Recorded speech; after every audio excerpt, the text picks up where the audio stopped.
আচ্ছা ভাই মেয়েরা এক পাশে পাশে একটু একটা মেয়ে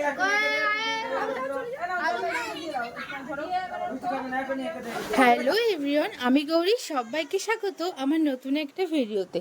তোমরা সবাই কেমন আছো? আশা করছি অনেক ভালো আছো। আর আমি আর আমার বেবি তোমাদের আশীর্বাদ এবং ভালোবাসায় অনেকটাই ভালো আছি। তো চলো, আজ আমি তোমাদের সাথে যে ভিডিওটা শেয়ার করছি সেটা হচ্ছে আমার সীমন্ত নয়নের সেকেন্ড পার্ট। তো চলো, এই ভিডিওতে যে এই অনুষ্ঠানে যে রিচুয়ালগুলো ছিল সেগুলোই না বাকি ছিল যেটুকু, সেটাই তোমাদের সাথে শেয়ার করব। তো প্রথমেই গোপালকে আমি মিষ্টি খাইয়ে দিলাম। আর অ্যাকচুয়ালি ওর নাম গোপাল না, ওর নাম অরিত্র। তো ও মিষ্টিটা খেলো। তারপরে আমাদের দুই মেয়ে, তার মানে আমার দিদি ভাইয়ের দুটো মেয়ে, তাদেরকেও মিষ্টিটা খাইয়ে দিলাম। আর আর গোপালকে না এই সময় মিষ্টি খাওয়ানো হয়েছিল তখন, কিন্তু ওর গ্লাসে জল খাওয়ানো হয়নি। তাই জন্য ওকে আবার গ্লাসে পরে জল খাওয়াতে হবে এই বলে আমার কাছে এসে বসলো আর বললো আমাকে গ্লাসে জল খাওয়ার ভিডিও করো। তো তোমরা কিন্তু ভিডিওটা পুরোটাই দেখো কিন্তু।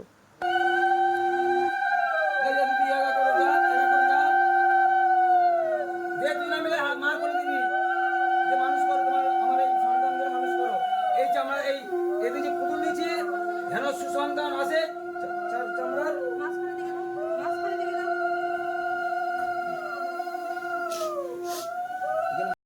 সেই তখন বলেছিলাম না যে এই পাতাগুলো যে পুতুলগুলো রাখা হয়েছিল, সেই পুতুলগুলোই না এক এক করে পুরো যেখানে অনুষ্ঠানটা হয়েছিল পূজাটা, সেখান থেকে পুরোটা এরকমভাবে সাজিয়ে দেওয়া হয়েছিল।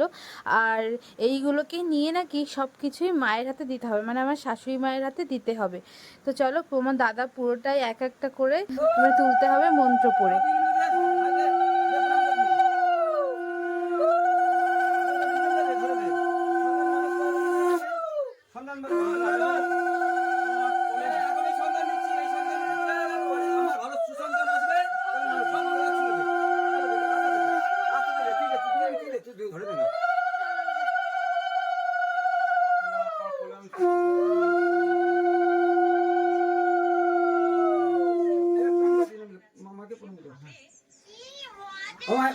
মাইমা বট পাতাগুলো পুতুলগুলো একটা কুলোর উপরে রাখুন।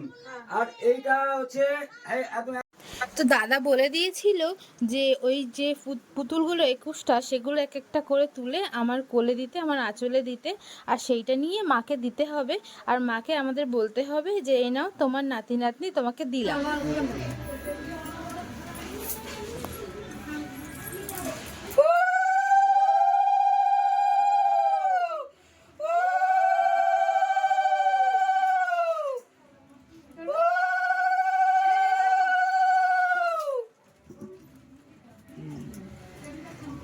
হলো আপনি বড়, আপনি ওর গালে একটু আগে পায়েস দেন, দিয়ে আশীর্বাদ করুন। জল, এই জল কোথায়? একটু জল দিতে হবে।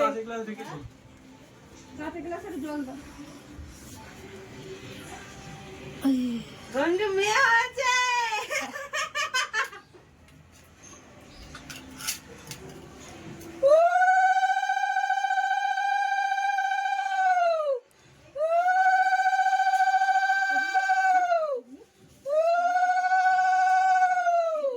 তো তোমরা তো দেখলেই যে সেই নিয়মগুলো আছে না, যে ওরা লুকিয়ে রাখবে সেটাকে তুলতে হবে। তো আমি প্রথমেই প্রদীপ তুলেছিলাম, আর আমি কিন্তু একা তুলিনি, তোমাদের দাদাকে জিজ্ঞাসা করেছিলাম, ওই বলেছিল আমাকে তুলতে, ওটাই তাই তুলেছিলাম।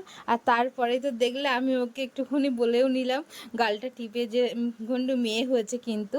আর এদিকে আমাদের বাড়িতে যত বড় সবাই ছিল, সবাই আমাকে একটু করে আশীর্বাদ আর ওই যে মিষ্টান্নটা তৈরি করেছিল তোমাদের দাদা, সেটাই আমাকে খাইয়ে দিয়েছিল।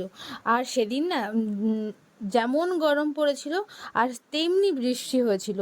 যতক্ষণ পর্যন্ত পূজা হয়েছিল ততক্ষণ পর্যন্ত তো গরম গরম, মানে সে গরমের ধারণা নেই।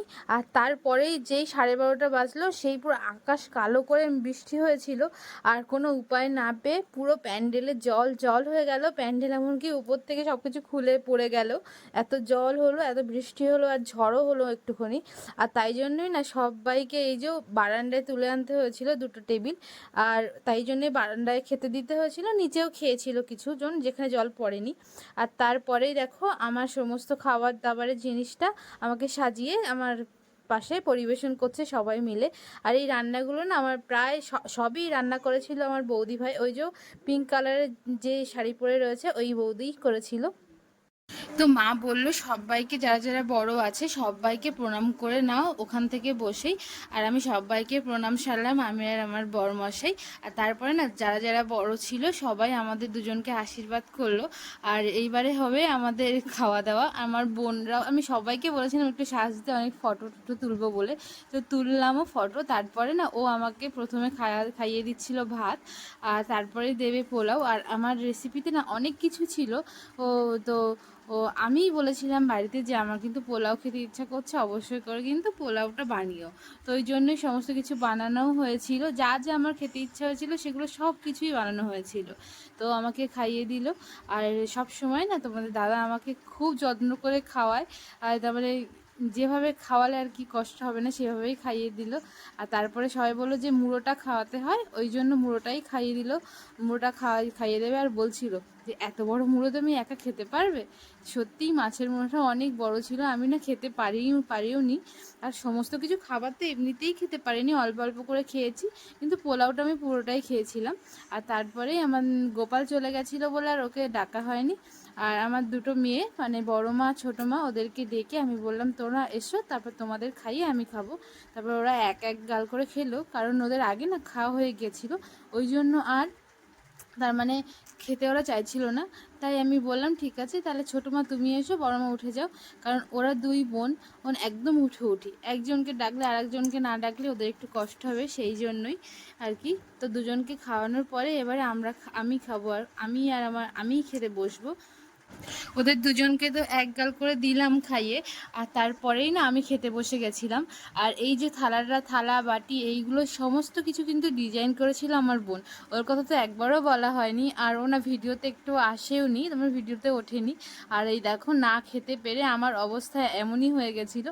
আর ওই জন্যই না আমি তোমার দাদাকে বললাম যে তুমি এবার বসো, আমি আর খেতে পাচ্ছি না, সত্যি কথা, তুমি যতক্ষণ খাবে ততক্ষণ খাও, আর আমি পাশে বসে থাকি, আমার খুব কষ্ট হচ্ছে। আর ওই জন্যই আমার না সমস্ত কিছু দিয়েছিল, 7 রকম তরকারি, 7 রকম ভাজা, 7 রকম আচার, 7 রকম ফল, মিষ্টি, অনেক রকমেরই সমস্ত কিছুই আমার শ্বশুরবাড়ি থেকে অ্যারেঞ্জমেন্ট করেছিল। তো তোমরা কিন্তু পুরো ভিডিওটা দেখো, আর তোমাদের পুরো ভিডিওটা কেমন লাগলো অবশ্যই জানিও। আর ভালো লাগলে একটা কমেন্ট করে যেও, আর একটা লাইক করে যেও। আর যারা যারা আমার ভিডিও প্রথম দেখছো তারা অবশ্যই করে আমার চ্যানেলটিকে সাবস্ক্রাইব করো। Thanks for watching. সবাই অনেক ভালো থেকো, দেখা হচ্ছে অন্য একটা ভিডিও। তোমাকে পেয়ে আমি সব থেকে খুশি, জানো।